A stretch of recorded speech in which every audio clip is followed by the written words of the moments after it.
3 p.m. Eastern today. Tottenham faces off against Crystal Palace. Tottenham Hotspur in the English Premier League, currently top of the table.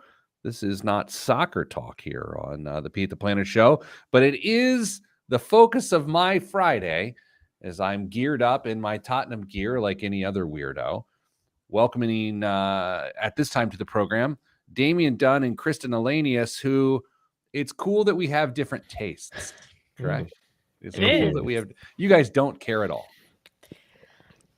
I can appreciate that it makes you so happy, and I can just leave it at that.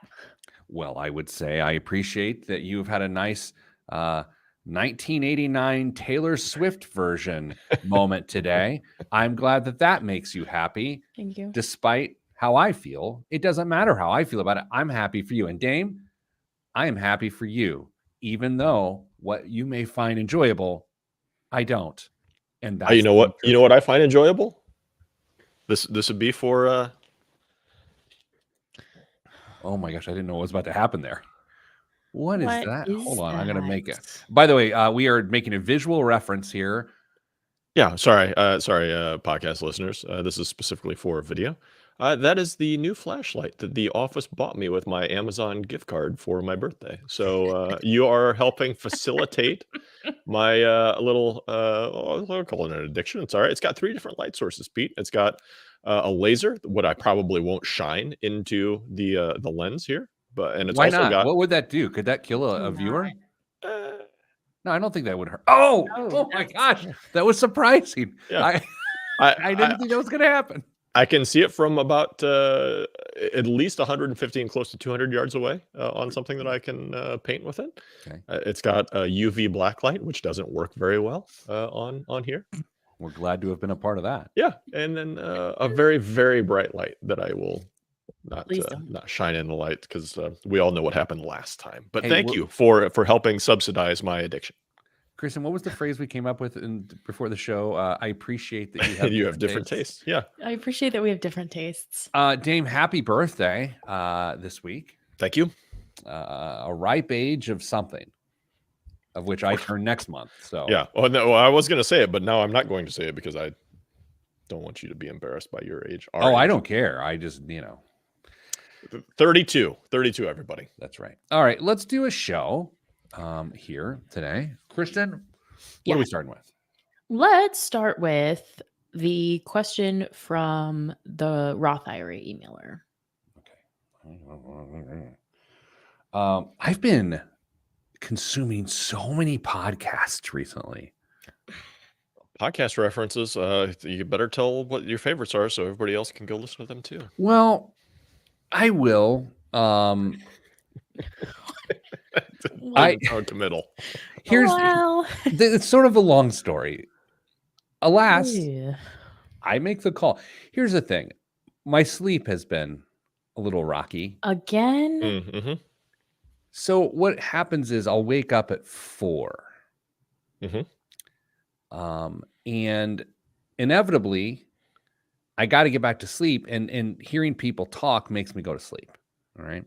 So I'll put on a podcast, but sometimes if it's too interesting, I don't actually focus on falling asleep. I focus on the podcast, and then I end up. And then once you're up past like 5, you might as well just go to the office at that point. No. Well, yeah. Well, you're. She's only got 4 hours of sleep. You work from home. For me, it's just you go. So anyway, I've been listening to a lot of podcasts. I'm back on How I Built This with Guy Raz. Mm-hmm. But that's the terrible one at 4 a.m., by the way. Yeah, that's not one you're going to fall back asleep to. What, Kristen? Are you? Well, I was going to say, should you maybe not say what you're listening to? Because you just said that they can't be that interesting. Oh, yeah, good point. So, yeah. Oh, yeah. So I listened to the Pete the Planner show. No, actually, you've heard the podcast that I fall asleep to usually. It's designed to help you go to sleep. It's called Sleep With Me, which without the context sounds a little creepy. Can I play a little of it for you? I don't think we're going to stop you. So this is what I usually go to sleep to. So I go get in bed, put in some earbuds so I don't wake my betrothed, and I listen to this, and this is what I fall asleep to every night. Mrs. Planner thinks I'm a serial killer. Well, And I played this for 2 of our colleagues at work last week, Benjamin, whose real name's John. So what, he's like, oh, Ben. It's like, your name's John, right? And then Molly, her name's Mary. So I don't know. I work with these imposters, and I played this for them last week. And here we go. So here we go. From PRX. Friends beyond binary, ladies and gentlemen, boys and girls, welcome, welcome, welcome to Sleep With Me, the podcast that puts you to sleep, the podcast that's here. I'm really so glad you're here. If you're new, if you're a regular listener, holy cow, it's good to see you again. And if you're new, Turn this off. If Jeremy's on, you got to turn this off. If he's flying a plane, we're in trouble. this is not real. I'm sure about you, dude. It is the greatest podcast ever. And so he tells these meandering stories, and he gets himself off track. The first time you hear it, like many of you just experienced, you freak out, and it is not a good moment for you. He sounds like Bill Clinton. Really? Yeah. I've never thought that. Yeah. Alas. Anyway, but then you get used to it and you love it. Pilot Jeremy. Hello, Pilot Jeremy. It's good to have you back on. Hopefully you're not flying a plane right now. Because we want everyone to be safe. And just landed in Seattle. That's good. Intentionally? Okay. You, Dame. Dame's got jokes. Do you ever fly? Can we ask Pilot Jeremy? Dame, you shined that green laser at my eyes a few minutes ago in the show, and I was like, "Oh, it's not going to hurt me." And then you shined it, and I was like, "Egads." Jeremy, do people still shoot green lasers in the sky at your plane? Because I was flying a couple years ago, and you could see someone trying to blind the pilot with green laser light. That's a thing, is it not, Jeremy? I should probably cough. Clear your throat. We'll wait for Jeremy to respond. Oh Lord, Yeah. Damon, you know what I'm talking about? Like those green lights. Yeah. That's a thing. Like in soccer matches, they'll put them on people's eyes so they. I would guess it's a little bit more prevalent around airports, since the lasers would be strong enough to reach that, or for private airplanes that are a little bit lower. Have them arrested. They hurt and make us go blind for a while. Yes, they do. We try and have them arrested. So here's the question. I wonder. I would assume so do you just have your coordinates and then you're like, hey, we're flying over Duluth and we believe there's a woman in Duluth trying to blind a co-pilot. How do you pinpoint in? Do you drop a chemical marker over their home so the police know? How does this? They dump the lavatories, so they just carpet bomb. Yes, that's exactly right. How do you know? Do you drop a pin on your iPhone and then send it to an inspector, and then they go out there and do some inspecting? That's exactly what happens. Yeah, I'm sure he'll confirm that's exactly. Coffee's hitting just at the right time today. Yeah, excellent. Oh Lord. Let's get going as he figures. Oh, okay. Happens around the airports all the time. Just give them ballpark directions. You can use night vision to find them. Take a left. What? Take a left at the cloud that looks like a whale. He said they dropped the chemtrails on them. Why did I knew it. Do that? Kristen, you didn't know this? I thought it was vision? No, I know what night vision is. I didn't know that people actually did that with lasers. I thought that was and I didn't think that it actually did anything, even if they did. Well, go stare at a laser for a little while and let me know how it works. Oh, Jeremy says they don't have the night vision. I was yeah. What do you have They're flying around with nods? You know what? I actually know how this works. I've read an article on this. What happens is there is an emergency possum who's nocturnal in the cockpit, or pardon me, the flight deck. And when they get shined with the laser, it's called the impossible possum. That's what a lot of people call it in the biz. And they open the compartment, the possum comes out like that, and then they just point the possum in the direction of the laser, and then it's nocturnal and it has the night vision. That is true. Did you see his follow-up comment? People shoot at us too. Oh, I didn't know that. Really? I think we need to have Jeremy terrifying. on as a guest for one segment of the show in the future and let him tell us pilot stories. We'll do like one of those anonymous segment things Yeah, where exactly. where you like disguise his voice Yeah. and like Oh, don't man. show his face. Yeah. Someone had a comment here. Aaron, we have many Aarons that listen to the show here. Good morning, everyone. I need to get something from last week's show off my chest. Awesome. And by the way, it's based on something I said. Excellent. So we all Thank know you, that. Aaron. Aaron, and by the way, I always appreciate moments like this. Pete said something to the effect of, if someone making minimum wage has no business buying a house. Okay, so I'm going to pause here for a second and not be Aaron.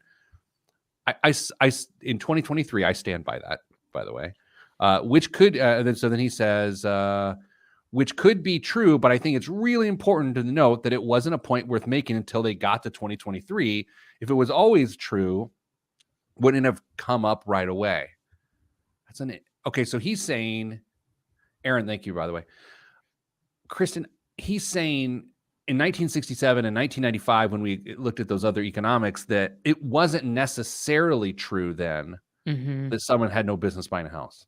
Yeah, I think that's what he's saying, is that to justify the argument that it might not be as hard to live, we only said that in 2023 as far as like the minimum wage aspect, because minimum wage wasn't, I don't have the spreadsheet pulled up, but it didn't seem like it was super out of reach to buy a home at minimum wage in 67 or 95. I bet that's very geographic. I bet there have been parts of the country that it's been impossible to buy a house on minimum wage for a long time.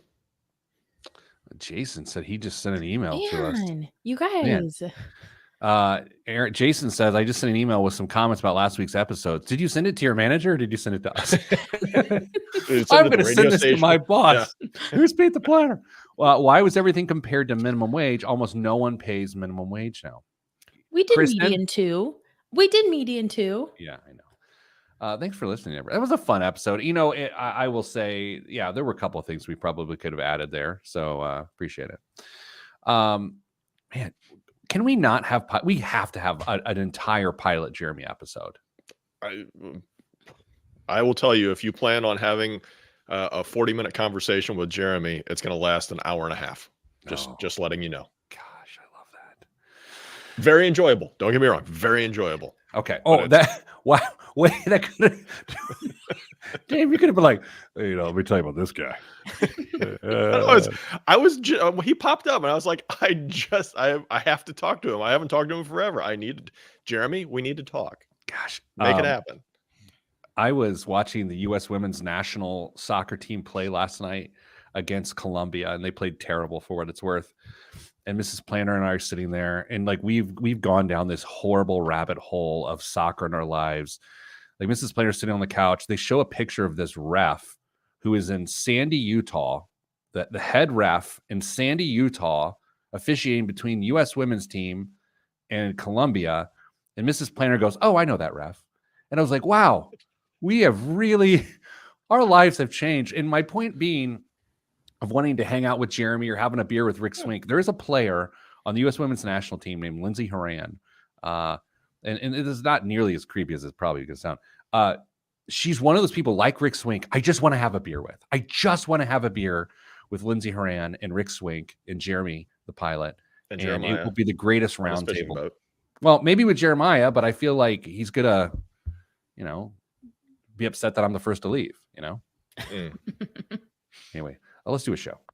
I really have a meeting. Oh, you don't? You're going to be late. I got bad news. Yo, not off to a roaring start to get you there on time. There's a new PeteThePlanner.com that's coming soon. What? Why? Yeah, we don't really put a lot of resources into Pete the Planner stuff because that's not really what we do. However, we're just going to give a little bit of a facelift. You're familiar, Dave. Yes, yeah. Can't you tell? That's what else I got done with my $25 Amazon gift card. Dame, who is less likely to have plastic surgery, you or me? Are we taking into account the likelihood of having accidents and needing plastic surgery? Oh, that's actually great. How about cosmetic surgery? Why is that? Okay. Yeah. You're more of a media face. Jeez. I have a skin tag on my bald head now. That's the age I am. Get some nail clippers. Take care. Oh no! What? Are you serious? Gentlemen, What? Dame, you I- can't be serious. I said what I said. Kristen, I don't know what to say. you don't have opinions on skin tags at the I ripe don't. age of whatever you are? At my age, no. There's nothing more. I'm getting hot. I'm gonna have to shed the jacket here. By the way, I'm fully Tottenham'd out today. Big game. So I got my Spurs jersey on. My wife says I look like a loser in a sports jersey as a 45-year-old man, and she's right. Oh, hey Jameson, just snip it off. What is wrong with you? We gotta move on to the show. What's the first? Quickly, Kristen. What's the first Roth, topic? the Roth. The long Roth IRA email. Dear Pete and crew. Okay, is it from Tom? Yes. Correct. Okay. I'm gonna throw up. 3, 2, 1.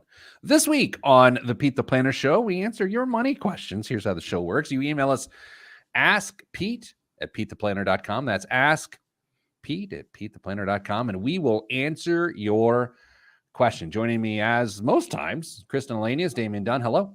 Hello. Good day. Dear Pete and crew, this is an email. I'm not just like going into a different state of being here. Dear Pete and crew, I'm currently still adding to an emergency fund, and I think it'd be a good idea to put some of that into Roth IRA accounts if I'm not able to contribute the maximum to those each year. I hate to miss the opportunity to fund those accounts while I hold cash in a savings account for an emergency that hopefully will never happen. The money could sit in a cash position in the Roth IRAs as I more slowly build cash in a traditional savings account. This seems smart. Time out, Dave. I'm out. 3-word sentence. This seems smart. Question mark. Yeah. Question mark. That's a tough one. Or please tell me why I'm foolish. Any emergencies that have happened in my short life so far have been covered by immediately reducing spending and or temporarily increasing income. I work a regular 9-to-5 job, and my wife runs a small business with the potential to generate about $200K in a week if needed, though not every or most weeks. I figure if we're to see a major emergency that we could withdraw principal from the Roth IRAs. And if there is never such an emergency, that I've maximized my retirement contributions. You guys feel like I should read the additional details, or are they not necessary? Some of them are. My wife and I are 35, have 5 young children. Yeah. Annual income, 135,000. Potential annual small business profit, 20,000. Checking account balance fluctuates from near zero to $10,000 throughout the year. All purchases are on a credit card and are paid off at the end of each month. Term life insurance for the wife and I. I'll go there. So what do we think? I love the show. Thanks, Tom. Kristen, you want to begin with us here? Yeah, I suppose I could begin. I don't think that it's a bad idea, right? So the question really is, this seems smart, ? I don't think it's a bad idea, but sometimes I take pause when I feel in my gut that we are overcomplicating a simple problem. And if the problem is that they feel that they need more in emergency savings, sometimes it's not always necessary to find the greatest way to do that. We just save for an emergency. So my gut is giving me pause, but I feel like I could be swayed. Dame?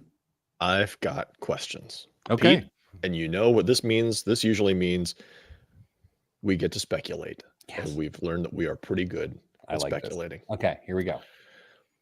What do you think the target emergency fund level is for Tom and his family right Great now? question.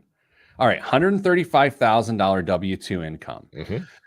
So we'll call that about $10,000 a month Yep. of gross income. But then you net it down, I don't know, I'm saying $6,800 a month. And we look at the saving, because there are some savings details, maxing out HSA, maxing out 401k, making 529 contributions. What they are living off of is significantly less than the 135 that they are grossing on their W-2. And they said that they've always handled emergencies in the past by reducing income or just making a little bit more money through the side hustle. So I I'm mean, I got wondering if 10,000 bucks as the emergency fund. yeah, I mean, I think that would be reasonable, but I'm wondering if he's trying to overshoot what might be a reasonable emergency fund too. Kristen just I split. don't. I did. Her I brain just. stopped. I think it's probably higher than that, you guys. I bet it's 15 for 3 months, and they're trying to push to 30 for 6. I will say, and again, this is not a negative comment because I'm about to use the word engineer, which sometimes can be negative. By the way, if you're one of the engineers that work for us here at Your Money Line, don't take that That's personally. not negative. This seems like an engineered financial life, does it not? Very much. Which I appreciate. It reminds me of a friend of mine's financial life, where I wonder how the stress and anxiety will build over time when running a financial life like this, because it seems like at some point untenable.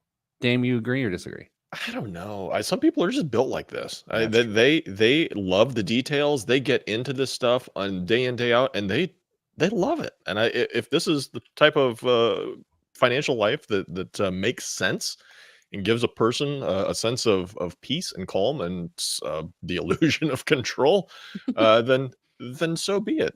That's fine. I mean, if we had to score what we're seeing here out of 10, you're giving it pretty close to a 9, Yeah.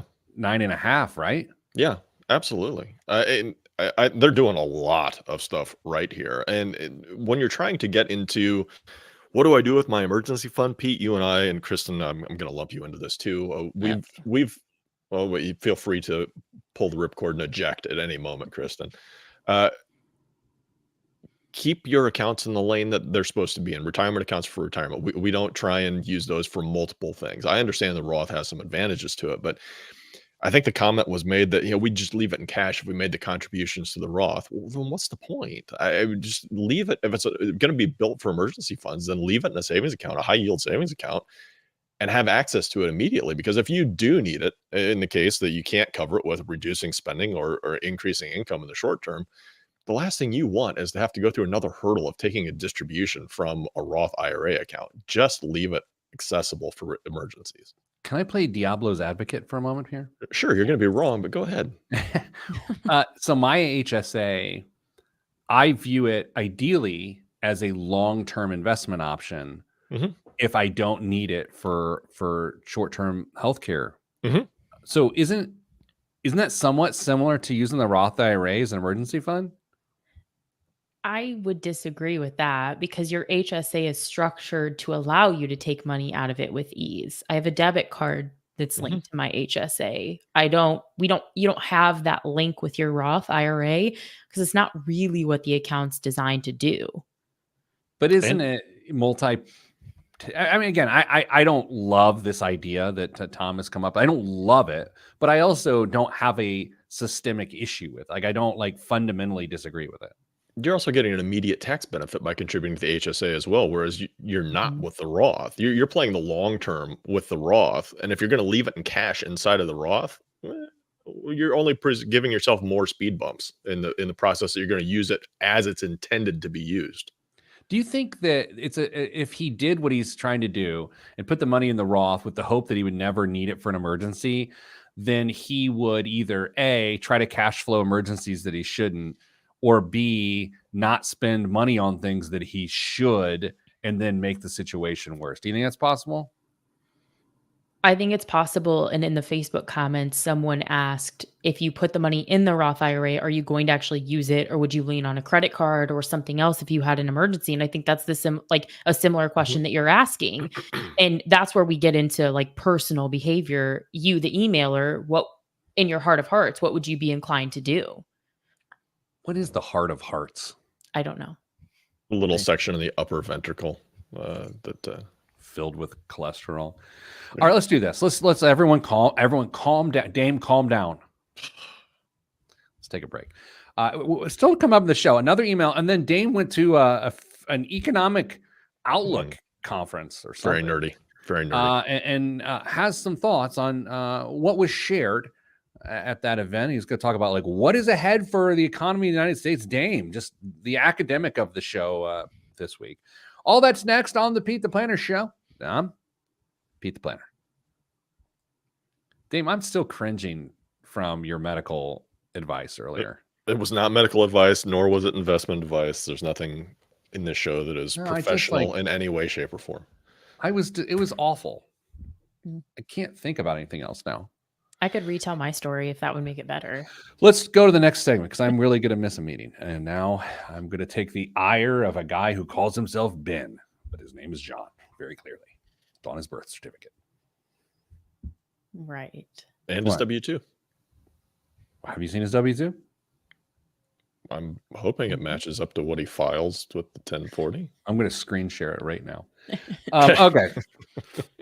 What's this? What's this one? Are we doing my summary? I thought he said last. Oh, did he? I thought he just teased it as this. I thought he just teased it as this segment. Let's just do it now. Let's just do it now. We'll do it live. We'll do it live. 3, 2, 1. Back on the Pete the Planner Show. Sometimes during the break, executive decisions are made. And the decision is this. Dame, it is time to give your economic outlook based on someone else's economic outlook to us right now. You went to go. What do we got? Yeah, I spent yesterday morning, check local listings for yesterday, by the way, in a conference, listening to a very well-known economist / banker / really, really smart guy give us his interpretation and projections on where he thinks the economy is going. I've listened to this man for a number of years, and he's usually pretty accurate with what's going on. So first and foremost, let me just give some good news, at least what I consider. Are we going to give his name? Like, should we give him credit for this? No. Go ahead, continue. Expected inflation average for the next 10 years. Guessing game. Pete, you've already both seen it, but if you hadn't seen it, what would you have guessed? I would have guessed over 3%. I would have guessed like 3.5 to 3.7, honestly. Kristen, what would you have guessed? I would have been in the same ballpark, higher than what we've seen in the past, but lower, or longer term, but lower than what we've seen in the shorter term. So somewhere 4-ish, maybe. What do you say? 2.3%. I don't buy that. 10 years. I don't either. And that was at the beginning of the notes you sent us, and I was like, yep. I'm going to discredit everything else I read. Well, I can tell you that he does this for a living. He scours data, looks at the projections from different organizations and governmental entities, and 2.3 is the number that is being come up with. Is it worth? Does he know? Does he understand that I say dumb things for a living? Has he taken that into consideration? I'm sure he meets with plenty of people who say dumb things, and he takes all of that into consideration. Okay, fair enough. All right. So we've also heard a lot about a soft landing for the economy. The term's been thrown around for what? At least a year, Pete? Yeah. At least. So there are 4 potential outcomes for the situation we're in right now. Soft landing. Soft landing, by the way, would be when inflation is under control, which he feels very strongly that we are either experiencing right now or will be in the very near future, and no recession. Fair enough? Inflation under control, no recession. Okay. I'm just definition. That's a soft landing definition. Is it worth noting that the GDP numbers just came out this week and they were stupendous? Yeah, because he actually went through a couple of different data sources, and the data projected just over 5%, and they came back at 4.8 or 4.9. So the data sources that came out 24 to 48 hours ahead of time were really close to the actual numbers. So, okay, so we are currently not in a recession according to GDP growth right now. Yeah. Okay. So soft landing is in play right now. Hard landing will be inflation under control, but recession happens anyway. And that could still happen, right? Because it would be this quarter. Yeah, because if inflation comes under control, but interest rates continue to ramp up and everything just shuts off and spending is done, we could get that recession pretty darn quick. So hard landing still possible. No landing, continued inflation, economy grows, Fed continues to tighten, and we'll come to a painful halt in the future. Okay, say that one again because I got lost amongst it. Sorry. No landing. This is a term that's just come up in the last, I don't know, 6 months or so, according to, I'll say it, Dr. Ed. Continued inflation, economy grows, Fed continues to tighten interest rates, will come to a painful halt in the future. Okay, so that is theoretically what we've been going through the last several months. Yes. Thank Yes. you. Okay. That's like been the last year plus of our lives. Yeah, it just keeps accelerating going forward until it becomes unsustainable, and then it comes to a crashing halt. Okay, so far we got soft landing, hard landing, no landing. No landing. Correct. What is left? Stagflation. Yeah. Continued inflation, recession happens anyway, unemployment increases. This is, in my opinion, probably the worst of all potential outcomes. Go ahead, Kristen. Can I ask what the difference is then between no landing and stagflation? They sound very similar to me. I think one is timing and duration would be the other side of it, but nothing was thrown around for either of the two metrics on that side. But may I? Bald man in the back, please. Yes, with the skin tack on his. Dame, I forgot my question. Dame, with no landing, there's still economic growth, right? Yes.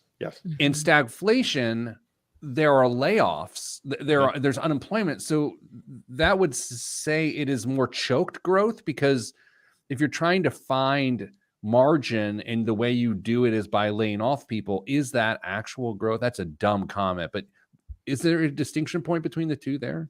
Well, stagflation would expect that to happen, where the recession happens at that point. So yeah, that's part of a recession, but hard landing is, I can see what you're getting at. Kind of, they're a little different. And so I don't mind going on the record, especially when I know I'm going to be wrong, which is the nature of our stock picks every year here on the Blue Bladder Show. I have gone on the record numerous times saying I believe we're about to face what I'm calling a micro recession because I'm an idiot. I don't know what that means. I think based on the student loan repayment, I think we're going to have sort of a depressed holiday sales season. I think if we're going to have a recession, it's going to be this quarter. It's going to be like the beginning of it. So I buy hard landing. So coming out of a quarter where we had amazing growth, you think it's going to go completely the other direction? Yeah. Into the holiday season? Yeah. No. I think it's post-holiday season. Yeah, people are going to charge. They are not going to let this impact. There's no way. No way. No, I think people are going to pretend it's fine, just kind of like figure out a way to make it through quarter 4, and then in Q1, I think you're right. I just think it's going to be a quarter later. So if what you all are saying is true, which who am I to disagree with you guys? You're generally right. It's going to be a much harder landing, because then that's sort of like an accelerated recession, because people are going to be so in debt that they're going to be forced to pull back, not by choice, but forced to pull back spending and consumer activity in the second quarter.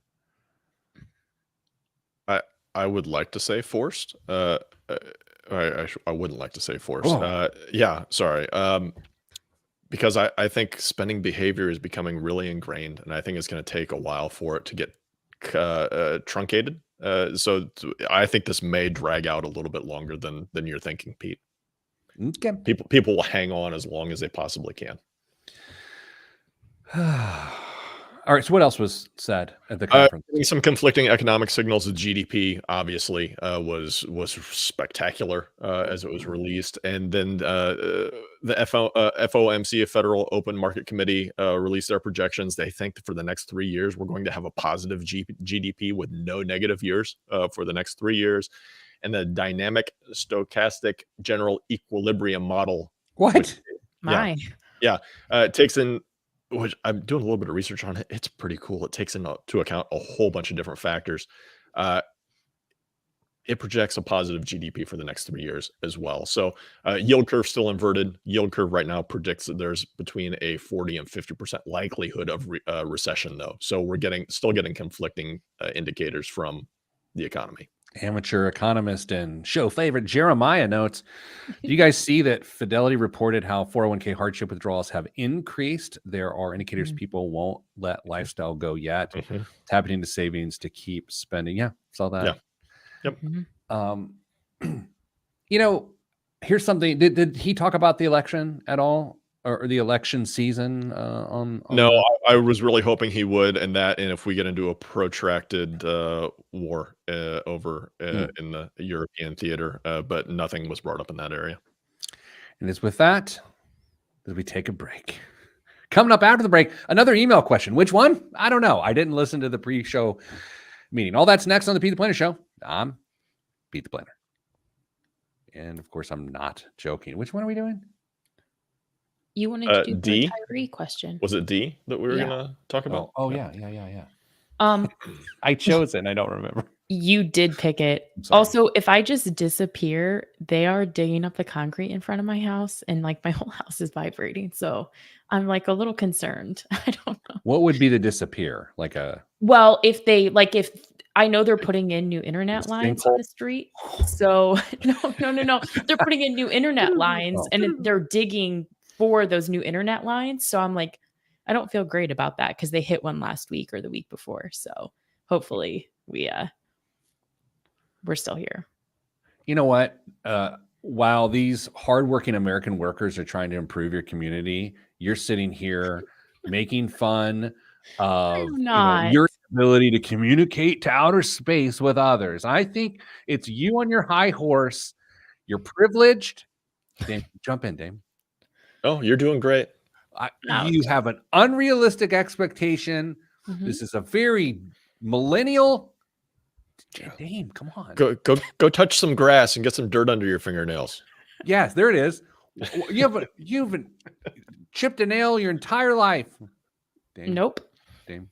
I thought for sure she was going to show you one specific nail that she wanted to make sure. Yeah. I will note my Nespresso has gotten sort of like lukewarm now.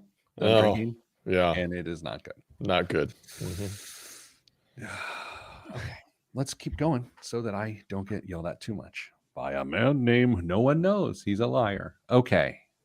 I'll read the email. 3, 2, 1.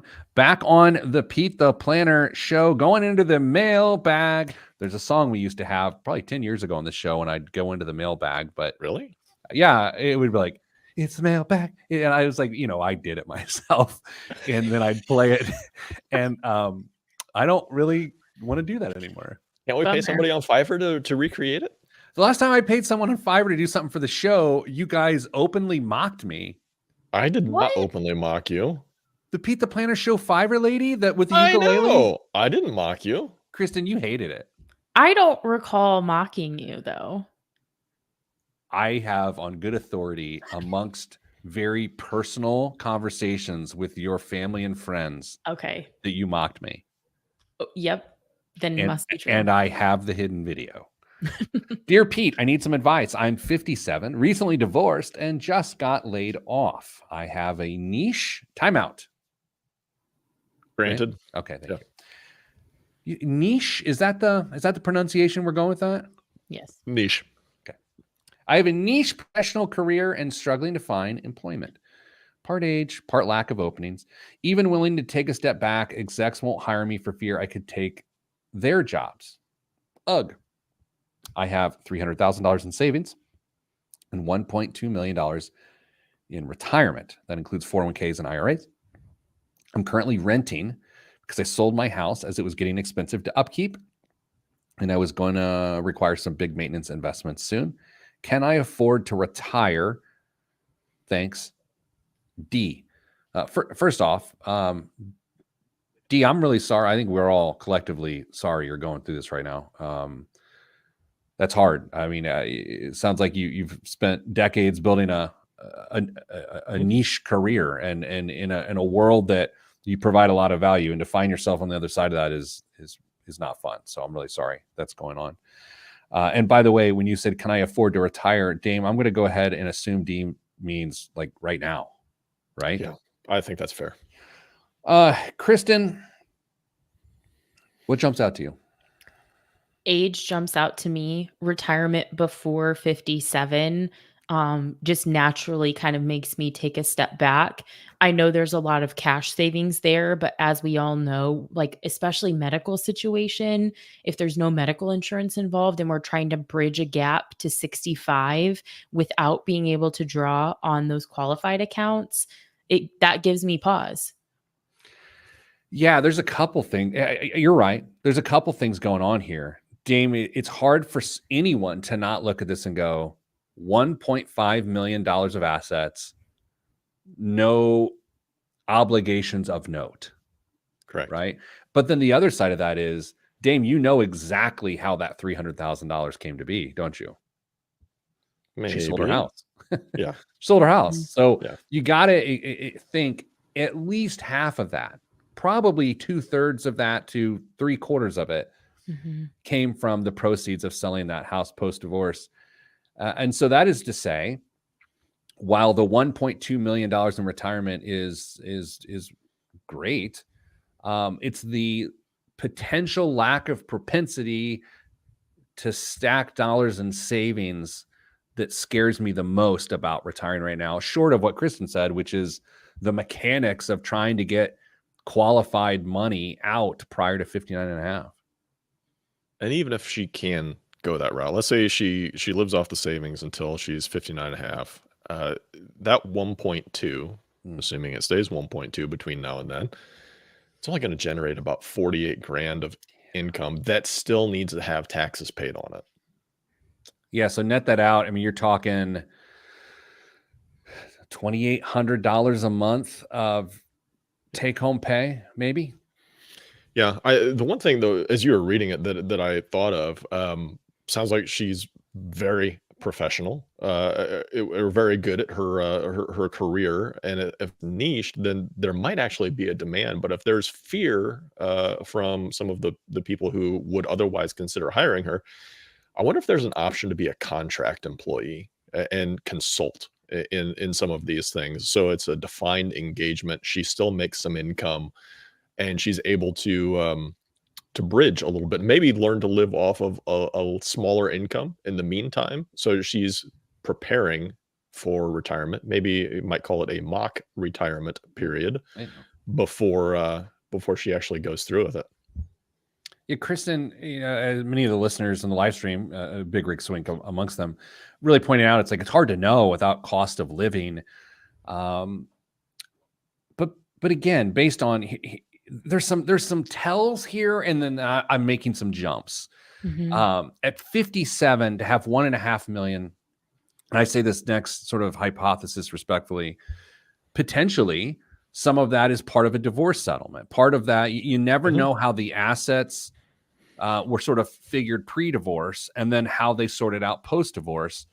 I think that's the biggest factor in this is how much does this person's potential income in this niche profession, what I guess, just what is the potential for that? Yeah, I agree with that. The mechanics of how well D does or doesn't save. Like you said, if as part of the divorce, maybe D wasn't the saver in that relationship, that definitely would be a concern to me. But when I read an email like this and someone says that they have a niche career, they're struggling to find employment, they don't give an income number, to me that strikes me as a generational, like, it's rude to say how much money I make kind of vibe. It concerns me that maybe D is a very, very high income earner or has been in the past. And if that's the case, 1.2 million looks totally different if you're a very high income earner. That's fascinating, because there's going to be this threshold of, off the street to say someone has $1.5 million is one thing, but off the street to say someone has $1.5 million when they make $150 a year, right? It just pales in comparison. What's the old number that to basically retire, you need somewhere between 25 to 33 times your income What was that? Yeah, I feel like 25 was the bottom threshold. So that is to say, what's 1.2 million divided by 25? I assume it's somewhere in the 40 something range. I think, in fact, it probably is with 48,000. 48. Yeah. So if her income is somewhere in the $48,000 range in this niche profession, conceivable. But if it's much more than that, inconceivable. But yeah, but we're also talking about inflation for the next 30 years too. I mean, that's not going to be sustainable. There needs to be more assets there, honestly, to make this happen. Kristen, how much do you take into consideration early retirement, Social Security at 62? Here's where this gets interesting too, though, right? You don't know whether she takes the spousal retirement based on her ex-husband's. Oh man, that's interesting. Plus, if she can make it another 5 years, that gives those assets 5 more years to hopefully grow, and she comes much closer to probably 2 million in assets between now and then, which may not seem like a ton on paper, going from 1.5 to 200 to 2 million, but cutting out 5 years of window of need, and that's if you take it at 62. Man, if you can stretch that out to full retirement age, much better.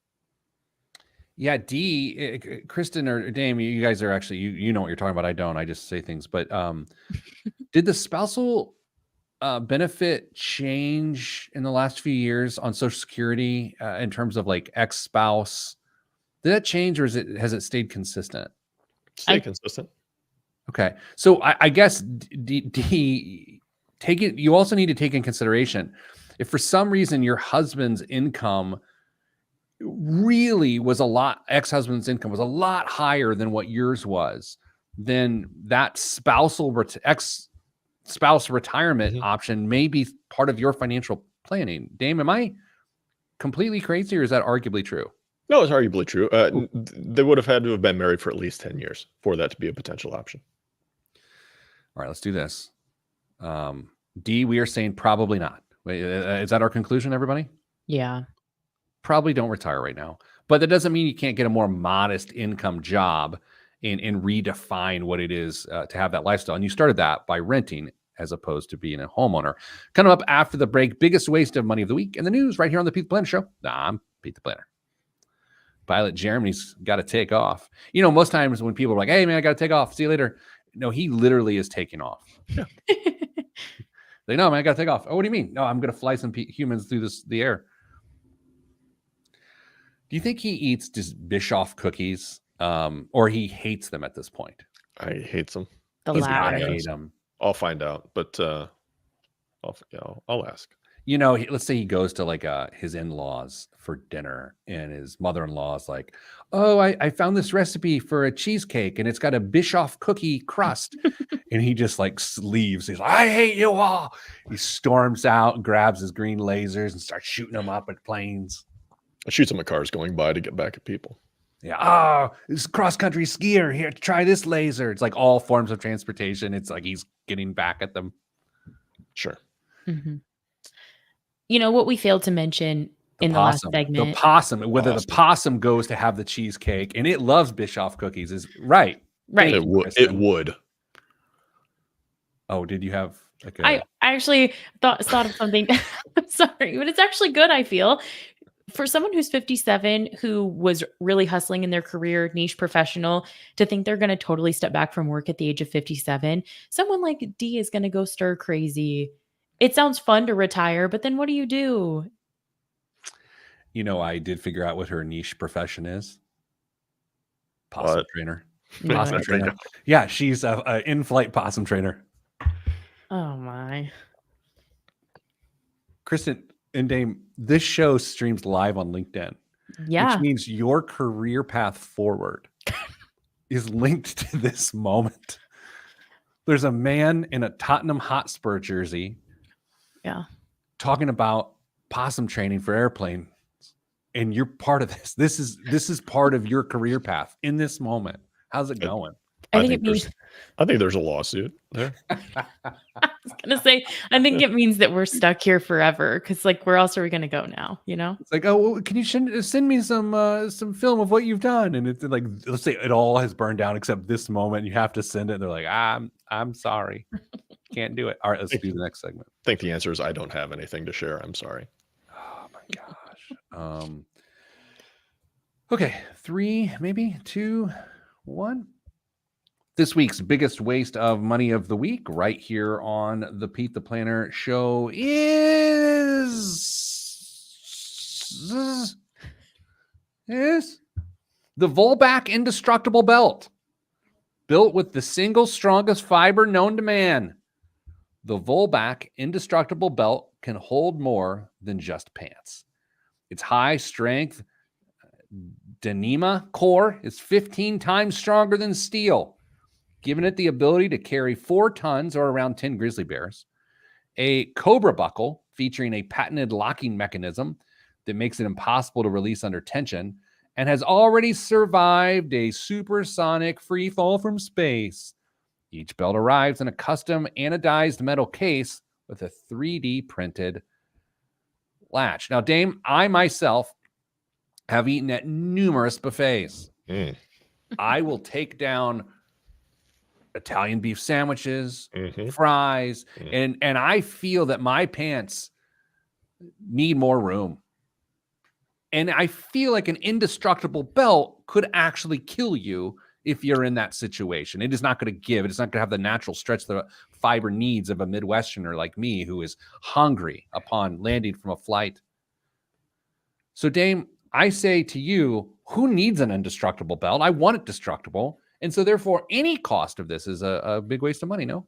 Well, the question is, it is impossible to release under tension. If you eat a few too many things for Thanksgiving, you're not going to be able to undo that. And then you can't cut it off because it's indestructible. You're stuck with those pants on until some very unpleasant things happen. Let's say, Kristen, that you're an airline pilot and you go to your in-laws' house and your mother-in-law makes a delicious cheesecake with a Bischoff crust, and you're not a snooty pilot, so therefore you eat the cheesecake, and your pants and your belt create an issue for you if it's indestructible. I suppose that is within the realm of possibility. Kristen, how much do you think this costs? Whatever it is too much. Okay. It looks like a ratchet strap per the Facebook comment. That's exactly what it looks like. And I think that it costs $65. Okay. All right. Dame, what do you believe the Volback Indestructible Belt to cost? I will say $129. Oh, $395 to have your legs fall off when you eat too much tater tots. Lovely. Thanks. Dame, what's in the news this week?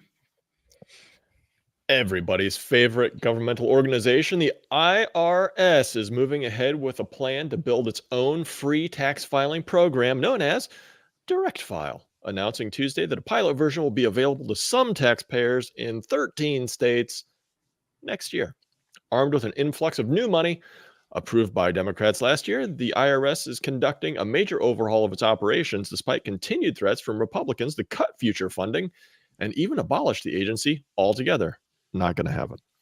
Eventually, the IRS tax filing system could serve as an alternative to private tax preparation companies like H&R Block and Intuit's TurboTax. But for now, the online pilot program will be very limited in scope. Only taxpayers in those 13 states with specific eligible tax situations will be able to participate. The IRS anticipates that at least several 100,000 taxpayers will decide to participate in the pilot. Critics of Direct File, including H&R Block and Intuit, argue that a government-run system will likely provide a worse taxpayer experience than was what is currently available, and that the federal tax collector should not also play the role of tax preparer. Thoughts? Kristen, is there any topic that you feel like brings out the inner grumpy old man and Dame, dare I say his inner possum, quite like the IRS and our inability to get the tax system right? No, there is nothing, and it shouldn't, but on some level, it kind of brings me a little joy. To watch him, because I feel, Dame, I got to be honest, I can't believe you brought this up, because how are you not about to explode? I've traveled east and learned the secrets of meditation and anger control. He's wearing that impossible belt. Yes, it's keeping all the anger below. No, so this is wild. I mean, this is such a dumb topic, no offense, because no matter what we collectively agree, let's say that we really hash this out, the three of us, who, by the way, arguably share some different views on this topic. Let's say we came to this very reasonable conclusion. It would be impossible to implement. Absolutely impossible. Yeah. And somehow in everyone's best interest, it wouldn't happen. And I don't know why. I'm trying to fire up Dame. Dame, why do you think this is? No, I don't. I mean, I've looked at a number of different systems over the year and tried to find something that I could really get behind. You know, fair tax, flat tax, VATs, whatever. And the reality of the situation is, it's all wasted effort and all wasted energy, because it ain't gonna change. The income tax is here to stay in America, like it or not, and all we can do is fight over how much we're gonna pay. Why is that though, Dame? Because the government, because the government spends more than they should, and they need our money. What They else? spend Go ahead. more than they make, which is like a fundamental problem. Yes. Let's move on, because he's worked so well to calm himself, and then I tried to poke the bear.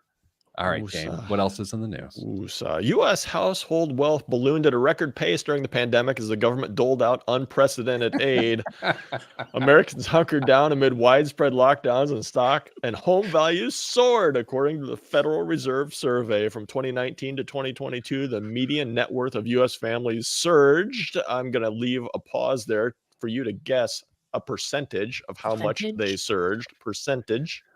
Of how? Okay, so how much did average? Between 2019 and 2022, how much did the median net worth of U.S. families go up? I'm about to feel out of touch, but I'm going 24%. I was going to take the over. I was going to say 30. 37% to $192,900 adjusted for inflation, the largest rise in the history of the Fed survey of consumer finances, which is conducted every 3 years. Median income, meanwhile, grew at a relatively modest 3%, and debt was fairly stable, the Fed said in the report. During the pandemic, many households received financial windfalls from the government in an effort to tide families over amid widespread business shutdowns and 22 million layoffs. That included 3 rounds of stimulus checks, enhanced unemployment benefits, and a pause in student loan repayments. From 2019 to 2022, the share of families owning stocks increased from 15 to 21%, the largest on record, thanks Robinhood. Median stock holdings fell to $15,000 from $29,000, but that's because new stock owners held smaller portfolios than longstanding stockholders. Dame, with that stimulus, weren't people just getting their tax money back?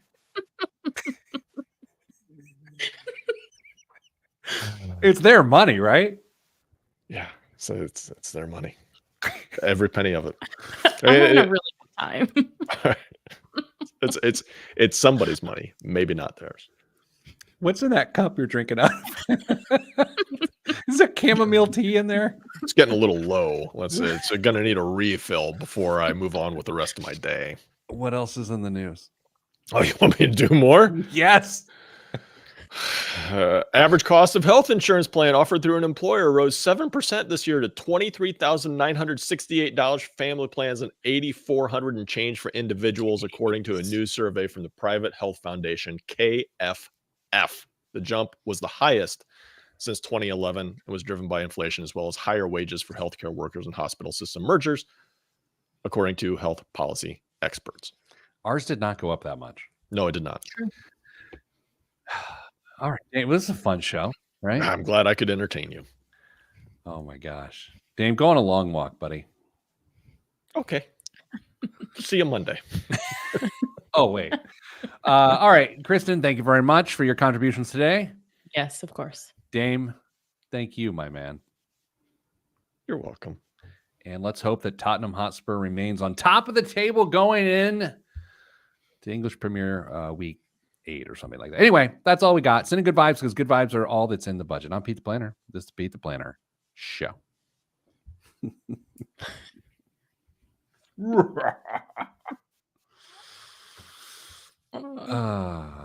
That was fun. All right, I gotta go to my meeting. So that's all I got. I love you all, and I mean that deeply. I mean, just intimately. Oh, I mean, man. not too much that I have to do paperwork, but you know what I mean. That was today. I gotta go. Stay getting money.